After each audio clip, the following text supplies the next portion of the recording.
केवलं ज्ञानमूर्तिं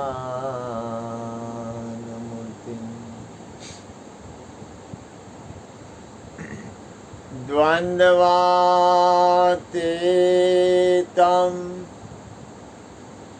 गगनसदृशं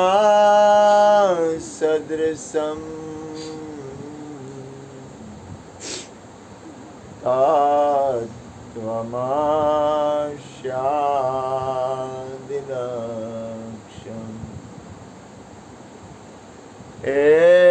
एकं नित्यं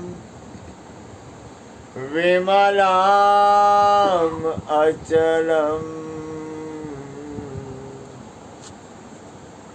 सर्वधी साक्षिभूतम्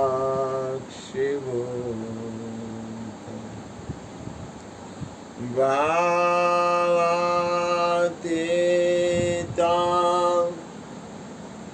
त्रिगुणरहितं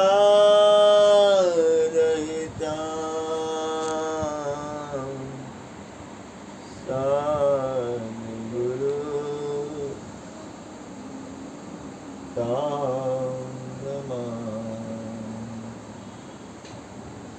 सद्गुरु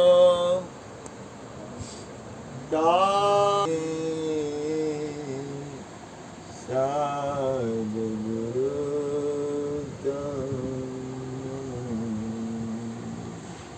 प्रगट गुरु हरिहर जीवन घटो घट बोलनहार लाल रे लाल कहे हूँ ने मारू तजे तो मरे नहीं तारणहार मेरा मुझ में कुछ नाई जो कछु है सो तेरा तेरा तुझको सौंप दिया अब क्या लगे मेरा बोलिए सद्गुरु महाराज जय। સદગુરુની કૃપાથી સદગુરુને આમ તો શરીર આપણે ઉપદેશ લઈ છે ને ત્યારે જ આપી દઈશું. મમ્મી અને પપ્પાને બેયને ઉપદેશ કરેલો, પણ પપ્પા છે ને એની અંદરની તાકાત, આત્માની તાકાત જાજી હતી, પોતાની અંદરની તાકાત જાજી હતી, અને મમ્મીની અંદર સહન શક્તિની તાકાત જાજી હતી. એનો કોઠવાની સહન કરવાવાળો, બોલે નહીં. અને કોઈ પણ વ્યક્તિ હોય ને, એમાં સ્ત્રી હોય ને, સ્ત્રી એનું જીવન બે બાજુ હોય. કઈ બે બાજુ હોય છોટુભાઈ? મારા કરતા તમે તો લગ્ન કરેલા હોય ને ખબર હોય. કઈ બે બાજુ બને લક્ષ્મણભાઈ? સ્ત્રીનું બે બાજુ જીવન હોય. જેને આવડતું હોય બોલવાની છૂટ. સ્ત્રી હોય ને, સ્ત્રી એનું જીવન બે બાજુ હોય. એક પિયર્યું અને એક હાહર્યું. કારણ કે એને હે ને એનું જીવન આખું પિયરિયામાં ગયું હોય, અને પછી એ બધું છોડીને હાહરિયામાં જવું પડે. આ કઈ નાની મને ખેલ નથી, પણ કુદરતની રચના છે ને, એ કુદરતની રચના એટલી બધી ઓટોમેટિક છે. મને ખબર નથી હું શું સત્સંગ કરીશ, ગોઠવણીથી નથી કરતો. એમાં એમ કહે કૃષ્ણ ઘણી વાર બોલે, દીકરી બે કુળને તારે. એમ કે દીકરી હોય ને, આ દીકરીઓ જ કહેવાય. અને આમ તો આપણે બધા દીકરીઓ જ કહેવાય. પુરુષ તો એક પરમ તત્વ પરમાત્મા જ છે. દીકરી હોય ને એ બે કુળને તારે. આપણે બાયું જ છીએ. મીરાબાઈએ કીધું, આમ દર્શન કરવા ગયા ને તો કે બાઈના આમ જોતો નથી કે હું વૃંદાવનમાં, કે બાયુને હું દર્શન દેતો નથી, બાયુ આમ જોતો નથી. તો કે આ વળી પુરુષ ક્યાંથી પ્રગટ થયો? કૃષ્ણ સિવાય કોઈ પુરુષ છે નહીં, ના બીજો ક્યાંથી પ્રગટ થઈ ગયો? એ કે બોલા રાગ ફાટી ગઈ, કે મારી ભૂલ થઈ ગઈ. તો કે કાંઈ વાંધો નહીં, હવે હું જાઉં છું દ્વારકા બાજુ. મને એમ કે આખા વિશ્વમાં પરમ તત્વ પરમાત્મા એક જ છે. આ તો કોથળો હે અને ઈ બરોબર છે. આ છે ને, આ ત્રિગુણી માયાનું બંધારણ છે. આ ખોખું રહ્યું ને એ ત્રિગુણી માયા વગર અથવા એના વગર એ બને જ નહીં. આ ખોખું સ્ત્રી હોય ને એને એમ થાય કે હું પુરુષને ભોગવું છું, પુરુષને એમ થાય સ્ત્રીને ભોગવું છું. એવું કઈ છે જ નહીં. ખોખું હે, કોથળા હે, કાંઈ છે નહીં. અને મહાપુરુષોની જે સ્થિતિ બને ને ત્યારે તો એને કાંઈ ઘટે નહીં, કારણ કે આ તો પોતાની સ્થિતિની વાત છે. આ દીકરા જય ગુરુમાન બાપ, કાંઈ છે નહીં. અને તમને કહું, આ હે ને એક દિવ્ય વસ્તુ છે. આના જેવી દિવ્ય વસ્તુ એકય નથી. બે ભાવશે ને હરખું બે. હા દીકરા જય ગુરુમાં બે. તું ચા મૂકી દે ફર્સ્ટ ક્લાસ. દૂધ ન હોય તો લઈ છે. જો તપેલીમાં હતું કોથળી છે ને, છે. કોફી ચા બનાય. જેને કઈક આપવું છે ને કોઈ પૂછે નહીં, એ દઈ જ દે. એમ તન મન ધન જેને દેવા હોય ને દઈ જ દે. દેવા હોય તો, અને ન દેવા હોય તો અકડ ડકડ. એમાં એવું કાંઈ નથી. દે નહીં તો કાંઈ નહીં. પોતાની અંદરની માલિકી છૂટી જાય ને તો એ બાદશાહ. પોતાની અંદરથી આ તન મન અને ધનની કાંઈ કોઈને 1 રૂપિયો દેવો નહીં, કાંઈ કરવું નથી. અંદરથી માલિકી છૂટી જાય ને તો તમે આખા વિશ્વના બાપના બાપ છો. આખા વિશ્વમાં એક જ પરમાત્મા, એક જોતો કરીને એમ. આખા વિશ્વમાં એક જ પરમાત્મા, અને છતાંય કેટલું બધું ગોટાળા. કાંઈ લેવા નહીં દેવા, કાંઈ નંબરે. અને આ ખોખાનો મોહ એટલે વાત જ જવા દો. છોડું નહીં, મૂકું નહીં. આ મન, મારી વાત કરું, આનો મોહ. મમ્મીની પાસે એમાં કેવું થયું, કુદરતી કાને મારે છે ને દવાખાને જવાનું, એટલે મારો તો ધંધો રહ્યો, લખણ હોય ને, એટલે પૈસા તો કોઈ દી હોય નહીં.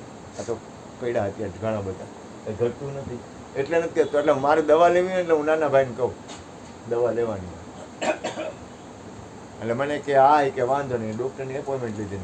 કુદરતની રચના. તમે એમ ન માનતા કે પરમાત્માથી કાંઈ અજાણ્યું હોય. ભૂલ કરતા નહીં. તમે પરમાત્મા હોય તોય વાંધો નહીં, બીજો હોય ને તોય વાંધો નહીં, અને કોઈ ન હોય ને તોય વાંધો નહીં. કાંઈક છે, કુછ તો હે. એક વસ્તુ યાદ રાખો, તમારા જીવનમાં તમે જે હાલતા હશો ને એ કેવું હાલો છો ને એને ખબર છે. ભૂલ ન કરતો. હું શું કરું છું ને એ મારા સંકલ્પ નહીં, મારા રોમે રોમ છે ને એ ટૂંકું પડે. એટલી બધી એની અંદર જાગૃત અવસ્થા. પણ એ કાંઈ કરે એવું કાંઈક માનતા નહીં, એ કાંઈ ન કરે ને એવું કાંઈ માનતા નહીં. એવું ન માનતો યોગા કે એને તારી કાંઈ ખબર નથી, અને એવું ન માનતો એને ખબર છે બધી એટલે તારું હરખું પાડી દે, અને એવું ન માનતો કે તારું હરખું ન પાડે, એવો છે જ નહીં. અદ્ભુત કળા છે એમાં. નાનો ભાઈ આવ્યો ને અમે બે, મને કે મેં કીધું હાલ દવા લેવા ગયા. એટલે મારી બાજુ મને કે મમ્મી 2 દી પહેલા પડી ગયા હતા. મેં તાર મને કહેવાય નહીં પડી ગયા હતા મમ્મી તો. એટલે હું મૌન થઈ ગયું. ગાંધીના મારે હું આ બેઠો હું કામ. એટલે મને કે લાલા મારી કઈ ભૂલ થઈ ગઈ. તાર મને કહેવાય તો ખરી, હું ખાલી દર્શન કરવા આવી જાઉં. મેં કીધું મને એમ થઈ જાય કે હું આવી ગયો, કારણ કે મારું તો કાંઈ છે નહીં. આ તો ગુરુ દયાનો સાગર છે તો મને આ રાખે. બાકી ગુણુબાને કહું તમારે ઘર રહેવું છે એટલે મને ગુણુબા મને કે 1 દી બરોબર છે, 2 દી બરોબર છે, 3જે દી બસ તારે ઘર ભેગો થાય ગુરુના ઘરે. સીધી વાત છે ને. હે લક્ષ્મણભાઈ, મને આ તો મારો સદગુરુ દયાનો સાગર, કરુણાનો સાગર હાંચવે. 40 વર્ષથી ખાવું પીવું, લેટ્રિન જવું, નાવું ધોવું, સત્સંગ ભજન હરિયત બધુંય ગોઠવે. કૈલાસપરી બાપુ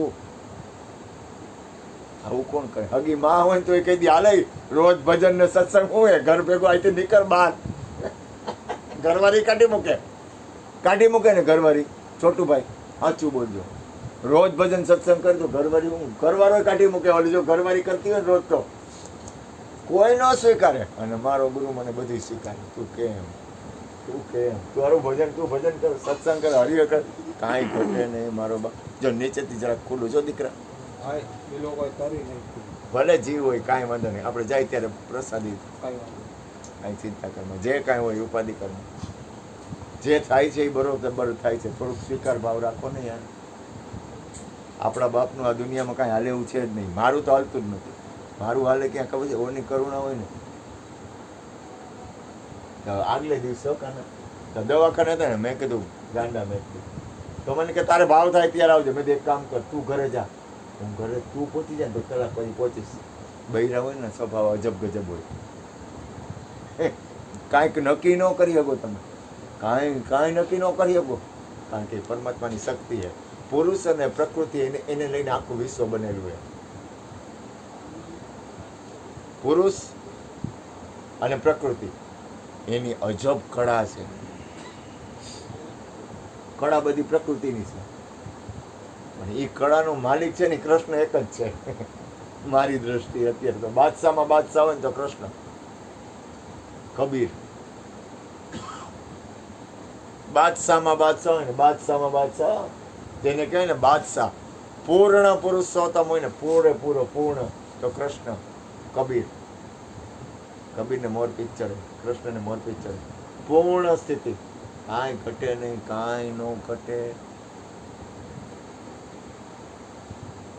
હજી અનંત વર્ષો, અનંત અનંત અનંત સમય વયો જાય ને તો સત્પુરુષોનો કોઈ દી નાશ નહીં થાય, કારણ કે એની સ્થિતિ એવી છે. એ એટલી બધી સ્થિતિ, કોઈનો નાશ થતો જ નથી. ખરેખર તો કોઈનો નાશ થતો નથી, બધું ફેરફાર થાય છે, પરિવર્તન થાય છે. એમાં કુદરતને કરો. હા, એક વસ્તુ છે, તમારી કર્તવ્ય ફરજ બજાવતા બજાવતા જીવનને કર્તવ્ય ફરજ બજાવી, કોઈ દી ચૂકવી નહીં. મારો તો અંદરનો ભાવ એવો છે. કર્તવ્ય ફરજ બજાવતા બજાવતા અને પોઝિટિવ જીવન હોય ને તો કાંઈક એવું વાતાવરણ બને છે જે કલ્યાણકારી હોય. આ દુનિયા તો સ્વાર્થની ભરેલી છે, આખું વિશ્વ સ્વાર્થથી જ છે. મને આમાં સ્વાર્થ છે. શું સ્વાર્થ છે? તો કે મને ભજનથી, સત્સંગથી, હરિહરથી, આ બધી વસ્તુથી મને પ્રેમ છે, એ મારો સ્વાર્થ છે. મને મારા ગુરુના દ્વારથી સ્વાર્થ છે. ભૂલ ન કરતા હું સ્વાર્થી છું, પણ મને ફાયદો એ છે કે મારી આમાં માલિકી નથી. બસ મોટા પ્લસ બધી માલિકી ના મને કામ. માલિકી વગરનું જીવન છે ને મોટા મોટી ચીજ છે. માલિકી એમાં કુદરતને કરું ને. નાનો ભાઈ એને મેં કીધું આવું ગયો મમ્મી પાસે, મમ્મીની પડી ગયા છે એકાદ બે દિવસ પહેલા. તો મમ્મીની અંદરની સ્થિતિ અને મેં એની આપણને છે ને કોઈ પણ હરિગુરુ સંતોને ઓળખાણ થઈ જાય, ખબર પડે, બધાને ખબર પડે. એટલે મેં કીધું આની સ્થિતિ. એટલે ઓલો બબુ હતો મારો દીકરો અશ્વિન નથી, એને આશીર્વાદ આપ્યા, મને આશીર્વાદ આપ્યા. આ ગોદડી મન કે લઈ જા, આ ગોદડી મન કે તું પાછળથી ગાડી ઉપર, કાંઈ વાંધો નહીં, મુખવાસ આપ્યો. મને કે આલે 500 રૂપિયા. મેં કીધું મારી પૈસાની મારે. મેં કીધું તું લઈ જાય કે આશીર્વાદ કાંઈ, પણ અંદરથી એની જે સ્થિતિ હતી ને, તમે એને એક કામ કરો, કોઈ તમને તોડે પડે ને તો ગભરાવું નહીં, સહન થાય તો સારું, પણ એ તમારી અંદરની સ્થિતિમાં મોહનો નાશ કરે છે. પરમ તત્વ પરમાત્મા તરફથી તમને કંઈક તૂટફૂટ થાય ને, તૂટફૂટ એટલે દાખલા તરીકે ઘરવાળી કોઈક વાર હેરાન કરે, કોઈક વાર ઘરવાળો હેરાન કરે, કોઈક વાર સત્સંગી હેરાન કરે એટલે હેરાન ન કરતા હોય, ભૂલ એવું ન કરો. એ તમને કાંઈક તમારી અંદર થોડું ઘણું વાતાવરણ આવે ને, એ તમારો મોહ છે ને, મોહ એમને છૂટે જ નહીં, મોહ તૂટે નહીં. કાં સત્સંગથી મોહ તૂટે, કાં પરમ તત્વ પરમાત્માના ભજનથી મોહ તૂટે, કાં ધ્યાનથી છૂટે, કાં સમરણથી છૂટે. મોહ તૂટવો બહુ અઘરી વાત છે. એ મોહ છે ને, મોહ અંદર મોહ પડ્યો હોય. પ્રેમ અને મોહ બે અલગ વસ્તુ છે. પ્રેમ છે ને એ મુક્ત કરે. પ્રેમ તમને ખરેખર પ્રેમ હોય ને તો એક મહાપુરુષનું વાક્ય હતું, પ્રેમ હંમેશા મુક્ત કરે અને મોહ હંમેશા બાંધે. મોહ સકલ વ્યાધિન કર મૂલા. તમામ ઉપાધિનું મૂળ છે ને મોહ છે. તમામ આ વિશ્વની તમામ ઉપાધિનું મૂળ છે ને મોહ છે. મોહ ન થવો જોઈએ, અને મોહ સત્સંગ વગર નાશ કોઈ દી ન થાય. તમારી અંતરનું ભજન, તમારી અંદરની સ્થિરતા, તમારી અંદરની સ્થિતિ ન બને ત્યાં સુધી કોઈ દિવસ મોહનો નાશ ન થાય. અને મમ્મીનો મેં ચહેરો જોયો ને, કાયદેસર એક રજ માત્ર મોહ નહીં. એને મને કેટલી વાર કીધેલું કે મને આ દુનિયામાં ક્યાંય મોહ નથી. હું જો મારી માં એવું કાંઈ ભૂલ કરતા નહીં, વખાણ કરું છું એવું કાંઈ માનતા નહીં, લૌકિક બાબતમાં મને કાંઈ રસ નથી, અને લૌકિક બાબતથી મને કાંઈ રાગદ્વેષ છે જ નહીં. જગતની સ્થિતિ હોય નહીં, હરિગુરુ સંતોની સ્થિતિ હોય જ નહીં. જગત કરે એમ તું હી કરત હે, એમાં તે શું કરી અદકાય. જગત જેવું આપણે ન હોય. તમે કરવા માંગો ને તોય તમારાથી ન થાય, કારણ કે તમે હરિગુરુ સંતોના બાળકો છો. તમારાથી લૌકિક સ્થિતિ બને જ નહીં.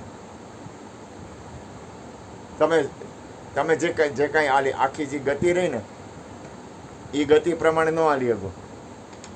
તમારામાં ફેરફાર થઈ જાય. તમે તારે કરવું હોય ને કાન્યા તો તું જગત જેવું ન કરી, ભલે તું ગમે આવો, ભલે આપણે ઠીક છે વ્યવહાર વહીવટ હાથે હલાવી કાંઈ કરી, એમાં કાંઈ ના નથી. હા, આપણે જે કાંઈ હાલતા હોય ને હાલતા હોય, પણ તમે કરવા માંગશો ને તો તમે જગત જેવું કરશો ને તો તમને એમ લાગશે કે આ પાખંડ કરું છું. સમજાય? તમે કદાચ તમારા દાખલા તરીકે કંઈક કરવું પડે ને અને તમે કરો ને તો તમને એમ લાગે કે હું પાખંડ કરું છું. તમને ઊંધું લાગે. ત્યારે ઓલા લોકો જગત જેવું ન કરે ને તો એને એમ લાગે કે આ લોકો પાખંડ કરે. આખી ગતિ અલગ થઈ જાય. કારણ કે હરિગુરુ સંત હોય ને એની અંદર એનું બોલવું, એનું ચાલવું, એનું જોવું, એનું રોવું, એનું હસવું, એ બધું અદ્ભુત હોય. કોફી કોઈ પીતા એટલે લઈ લો, એની અંદરની સ્થિતિ છે ને એ સદગુરુ મળ્યા હોય ને એટલે કાયદેસર મમ્મી સમજો ખાલી હૃદયના આશીર્વાદ. અને બીજે દી હવારના પોરમાં શરીર શાંત. નાનો ભાઈએ મને કીધું, મેં તને તું મને મળ્યો ન હોત ને મેં તને કીધું ન હોત ને તો એ કે હારું ગોટાળો થાય. એટલે થોડુંક ભલે આ તો એની રચના છે, પણ એક વસ્તુ યાદ રાખો, તમારી અંદરનું કોઈ પણ વાતાવરણ એ તમારી પૂરેપૂરી પોઝિટિવતા છે ને તો એ છે ને એ તમને છે ને એ તમને ચૂકવા નહીં દે. તમારો સમય છે ને એ ચૂકવવા નહીં દે. અમુક વસ્તુ છે ને સમય હોય. તમને કહું, મારે ઉપર તો કૃપા હતી. મેં તો હું અમુક વસ્તુ કેવી છે કે અમુક ફરજ આવે, કર્તવ્ય ફરજ કોઈ દી ચૂકવી નહીં. એક માં, બાપ, ગુરુ, એની કર્તવ્ય ફરજ કોઈ દી ચૂકવી નહીં. ભૂલ કોઈ દી કરવી જ નહીં. ન થાય તો કાંઈ વાંધો નહીં. આ ત્રણની આપણી ફરજ આવે. કર્તવ્ય ફરજ હું ખબર છે કે આદિગુરુ શંકરાચાર્ય હતા ને એની સ્થિતિ એકદમ ઊંચી, કાંઈ ઘટે નહીં. એને સાધુ બની જવું છે. બહુ નાની ઉંમર, કૈલાસપરી બાપુ 8 વર્ષના હશે એટલે એને સાધુ બની જવું હતું ને તો એને યુક્તિ કરી, મગરે પગ પકડ્યો. એ કે માય કે આ પગ મને તું સાધુ બનવા દે તો જ આ પગ મૂકે, નહીતર આ મગર મારો પગ નહીં મૂકે. હવે માં હે ને આ માં છે ને અજબ ચીજ છે. માં હોય ને માં એની ગતિ છે ને અજબ હોય. જ્ઞાનમાં કોઈ એમ કે માતાજીની હું તો માને હું ખંડન બંડન, મને એકેય વસ્તુનું ખંડન ગમે જ નહીં. ખંડનાત્મક વૃત્તિ મારી નથી, મને ગમે જ નહીં. અને ભાઈ કે હા બેટા તો મગરે પગ મૂકી દીધો એની યુક્તિમાં. મગરે પગ મૂક્યો ને તો ગુરુ મહારાજને કરવું છે. શું થયું ખબર છે? એની માને એમ થયું હાય હાય મારો દીકરો તો સાધુ થઈ જાય. તો બેટા કે તું સાધુ બની જાય, તારું આવું થાય તો કે તો શું કરવું? તો એક કામ કર ને બેટા, મારો અગ્નિ સંસ્કાર છેલ્લે તું કરજે. તું મને વચન દે. જા માય કે વચન. આ કર્તવ્ય ફરજ છે. જીવનમાં છે ને કર્તવ્ય ફરજમાંથી બાદ ન થવું. એટલે મારી તો મારા ઉપર કૃપા કરવા માટે કૃપા કરી છે. તમે ઓળખી નથી શકતા. ખરેખર તમે આંખ ખોલીને જુઓ ને તો કરુણામય છે આખું વિશ્વ. દરેક વ્યક્તિ કરુણામય છે. આખું વિશ્વ કરુણામય છે. બાપા આખું વિશ્વ કરુણામય છે. પણ દ્રષ્ટિ હોય ને એવી જ સૃષ્ટિ હોય. કરુણામય છે કાના. તો તારી અંદર સ્થિતિ બંધાય ને ત્યારે આખું વિશ્વમાં કાના કમી જાય. આખું વિશ્વ કરુણામય છે. કરુણા સિવાય આ વિશ્વમાં કઈ છે જ નહીં. આખું વિશ્વ કરુણામય છે. પણ એટલું ઉપર ઉઠવું પડે. એક સ્થિતિ આખા વિશ્વમાં એક પરમાત્મા છે. વિચાર તો કરો. અને ગુરુ મહારાજે ધ્યાન આપ્યું આપણને. હા હે કેવડી કૃપા હે. આપણને અમુક વસ્તુ પચતી નથી. એનું કારણ શું ખબર છે? આપણી અંદર એવી અંદરની સ્થિતિ ઘટે છે. હરિગુરુ સંતો સત્પુરુષોના વચન અથવા મહાપુરુષોની, બીજું આપણી સ્થિતિ, બીજું આપણી કમાઈ ક્યાં, આપણી કમાઈ કેવડી, બેલેન્સ કેવડી. આવ કાના, આવ બાપ, આવ આવતર બાપ, આવતર.